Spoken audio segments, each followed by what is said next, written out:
Hello everyone, welcome to Healing Talks. My name is Carla and I will be your guide through these inspiring dialogues. In Healing Talks, we explore the meeting point of spirituality and science, ancient wisdom and modern understanding. Let's dive in.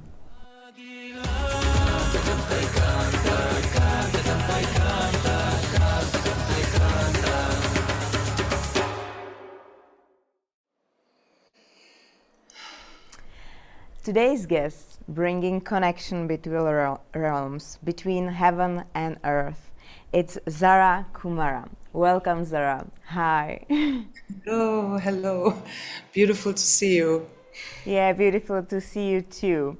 Before we start recording, I will get right into a question because you shared a beautiful thing about ancient cultures and about elders, how we are still looking for new things for young ages and everything is already there. Can you share a little bit of this wisdom what you shared with me before? Yes, we are now in the Middle East, and we were talking about the topic of biohacking and all these new trends, which are very beautiful and absolutely fine to take care of your body and to take care of longevity. However, I want to remind that it is so important to not forget to actually sit together and listen to the elders, to sit together and listen to the wisdom of that which has been here all along. And it is inside of you. It's inside of all of us. It's not something that is a new trend. Like, it's inside of our cells that we can remember. And you feel it when you are in the presence of the ones that hold this light.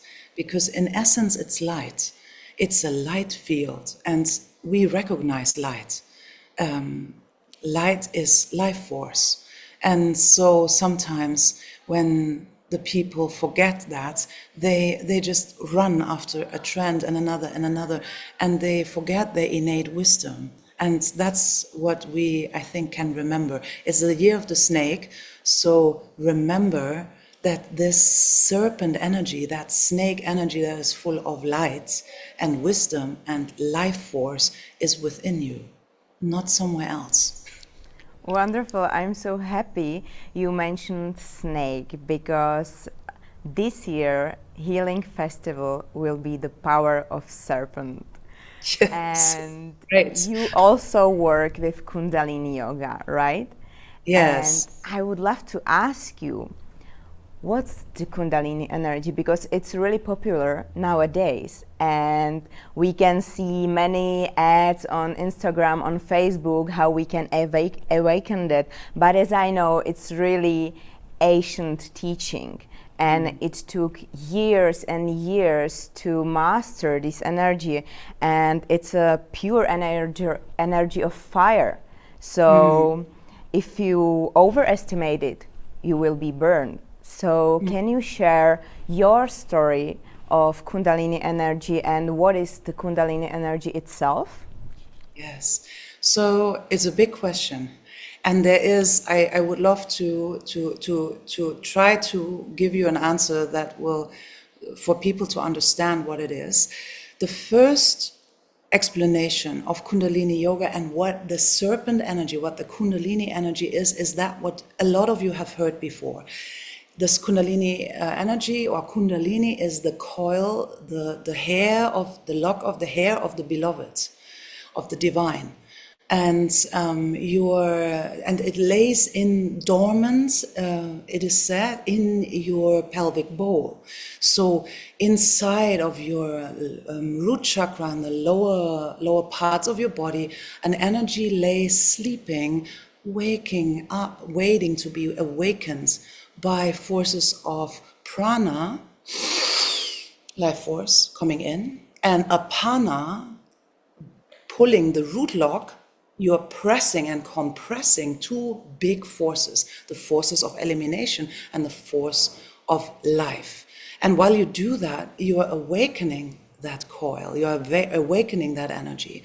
And there's other possibilities to awaken it. However, the most safe possibility is to actually grow with your your body and your possibilities to be able to hold this. It's a 1,000-volt frequency. A lot of people try to awaken it fast with the help of whatever, and they're not ready. Like their body is not ready, their mind is not ready, and then you have certain it lashes out. You need to prepare your body. That's why we do Kundalini yoga. That's why we only do the yoga, actually, and the purification and the fasting, or the right food and whatnot, and no alcohol and no smoking. We do that so the channel is pure and you have no side effects. So you can channel and hold the energy of Kundalini yoga, of the Kundalini. Because if you send these 1,000 volts through an impure channel, not such a good idea, right? I mean, you might understand, that you need to send it through a clean channel, or at least like nearly clean. And it also has to do with the purity of intent. I want to say one more thing. There's not only the awakening from below up. This is the Eastern philosophy. I teach all three. There are 3 different ways to awaken the Kundalini.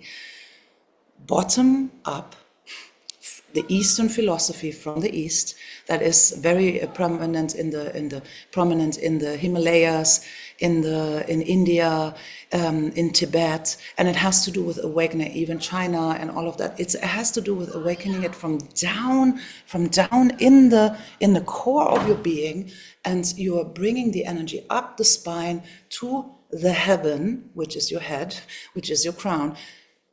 The second one is the Western, the Christ consciousness. The Holy Spirit comes from the heavens, and it will come into your crown, and it will descend into your physical body. So you're being kissed by the spirit of life. This is also Kundalini energy, but it is the other lineage.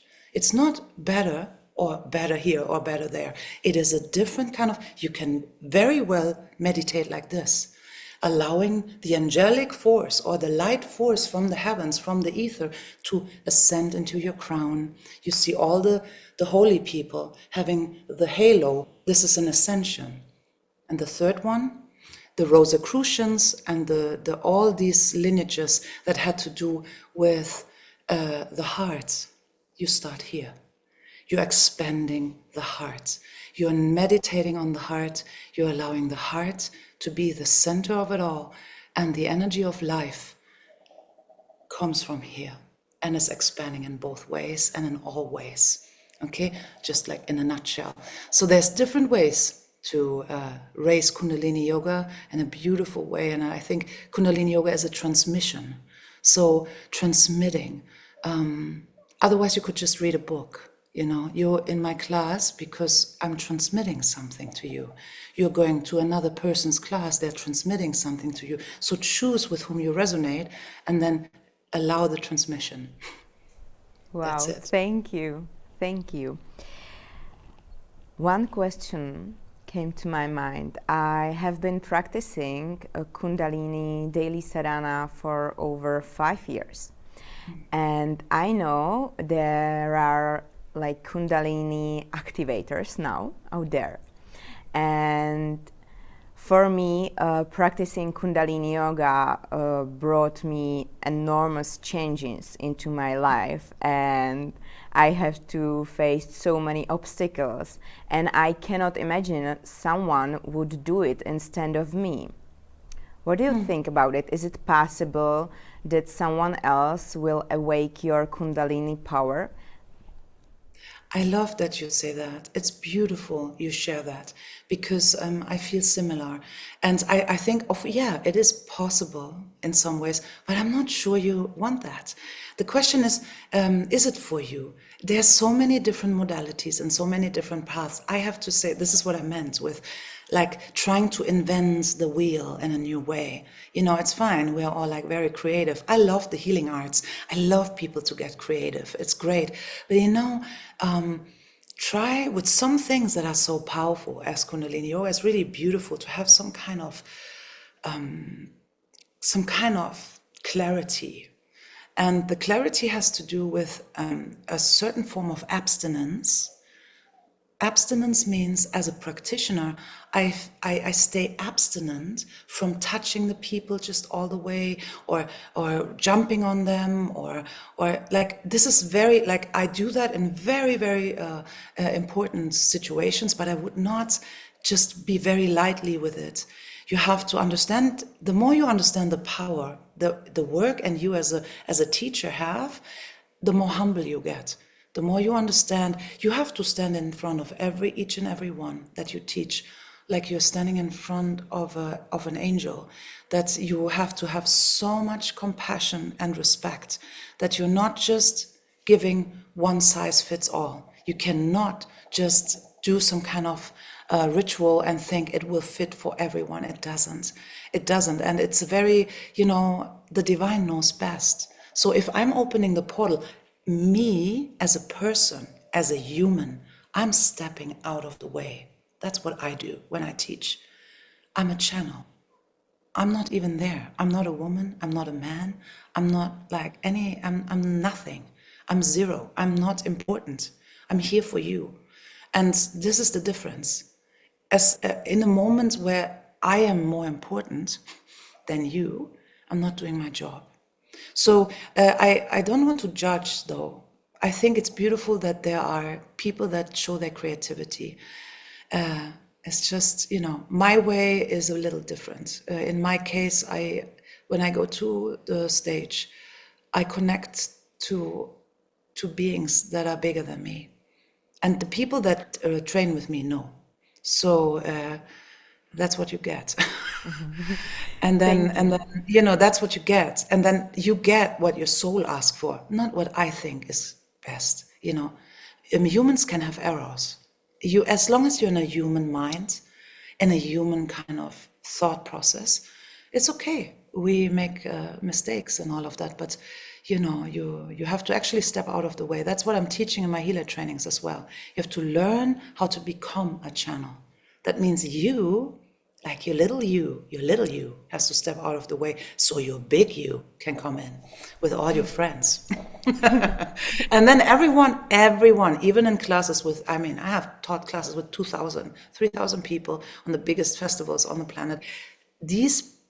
Every one of them will receive exactly what they need, because Source or God, or however you want to call it, they have no limits. They're not overwhelmed by numbers. They can find everyone. And you know it when you sit there. It's like, oh my God, you think it's you, but it's you and your higher self and God. Thank you very much. One last question for Kundalini. Kundalini, we can call it in our Western world creative energy. And now I really want to be more specific, and maybe if you can share some of the stories of your own or of your students. What happens when we fully unlock the potential of Kundalini energy?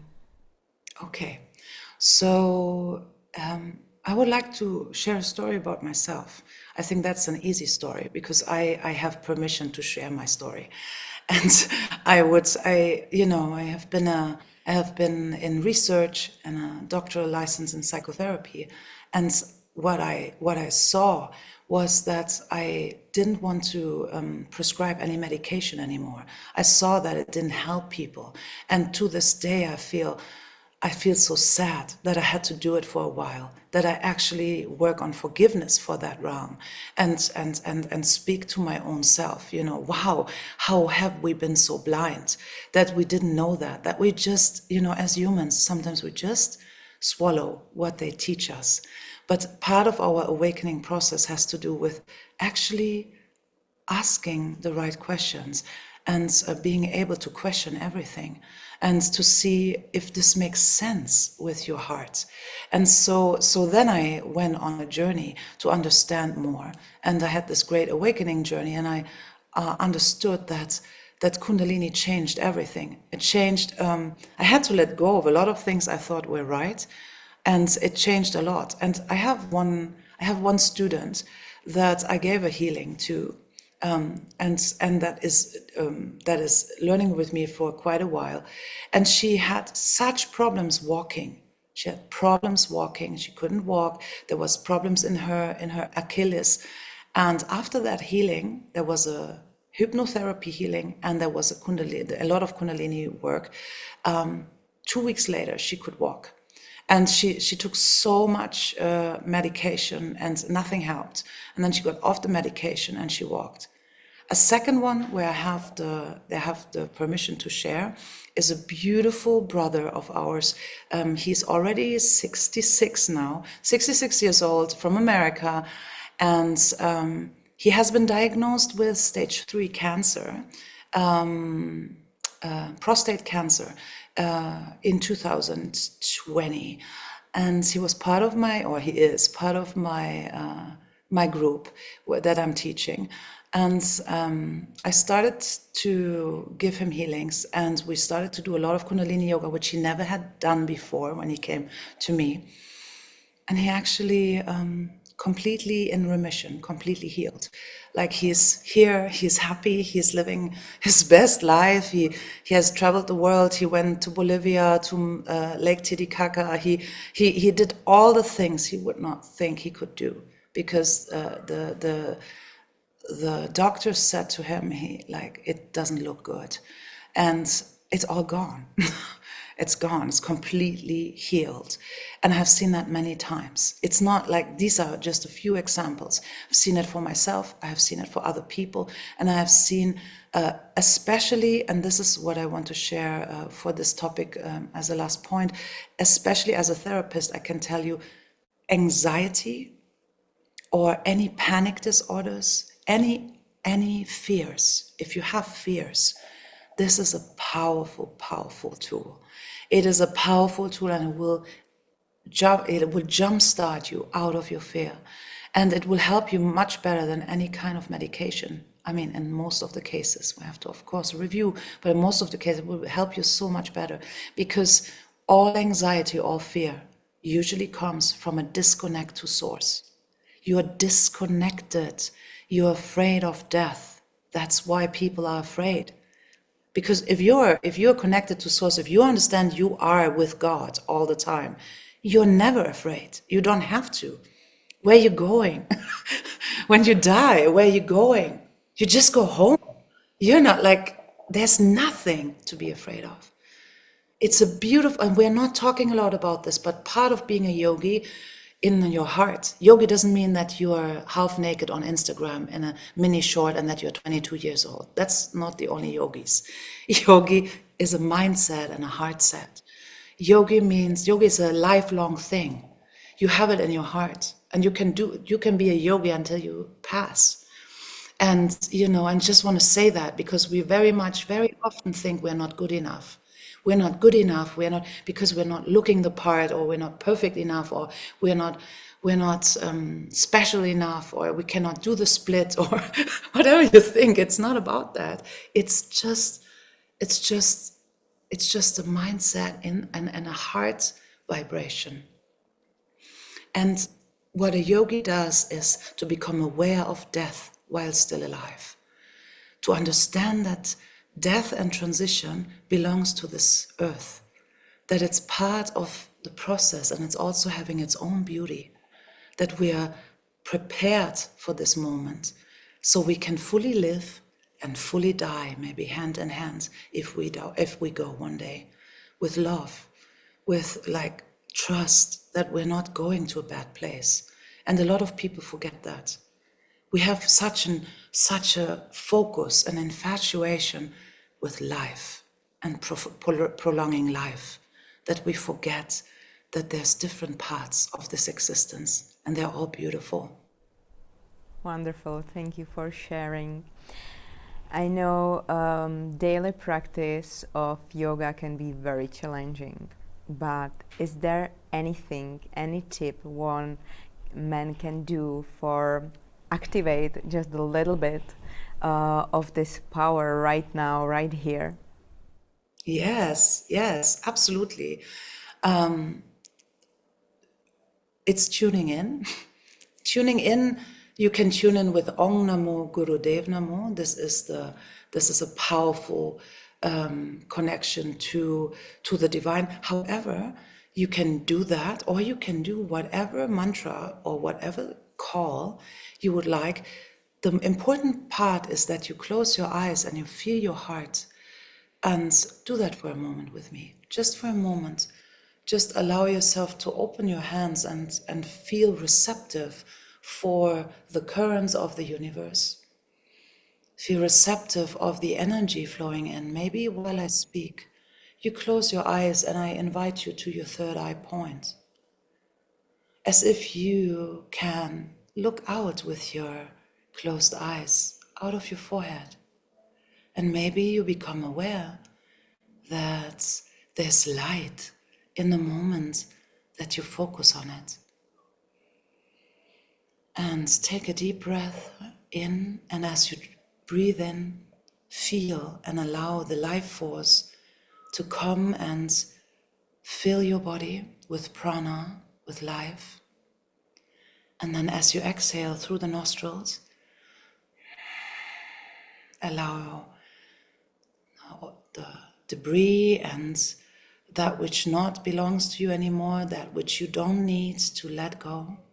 And now please imagine that you have a connection between the heaven and the earth, just as I said a little earlier, like a pillar of light, like a beautiful lightning rod, an amazing light stream, like a river of light, that in this case is coming from the center of the universe or the heart of source, and it is entering your crown. And as it enters, you can feel the light penetrating down, and imagine a channel of light that is in the center of your whole being, and that is reaching all the way down to your perineum. And as I'm speaking, imagine that you inhale through the nostrils, and as you inhale, the light becomes brighter. And then as you exhale, imagine it becomes wider.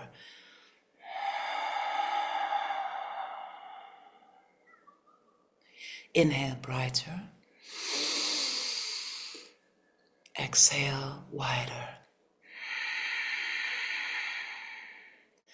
Now let it go deeper down into the earth, through your perineum, down into the heart of the Mother Earth.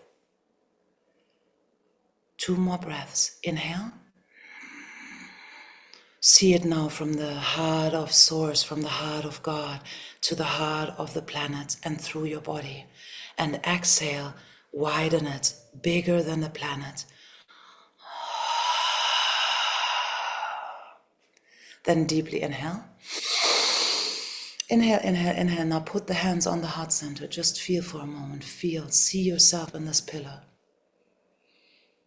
And then allow the pillar to become a thyroidal field, toroidal field, like a toroid, like a torus, like a beautiful fountain of light on top of your head and below you. And it's swirling energy just around you. Exhale. I'm activating my shields of light. I'm activating now in this moment all my gifts as a conscious being, incarnated in a human body. This is happening in this moment as I speak. For this day to be a blessing. I am a blessing to others, and I am ready to be amazed of the miracles of earth. Sat Nam. Sat Nam. Thank I you. would, wow, that was, that is short, but I would recommend that. Do that every day. It's powerful.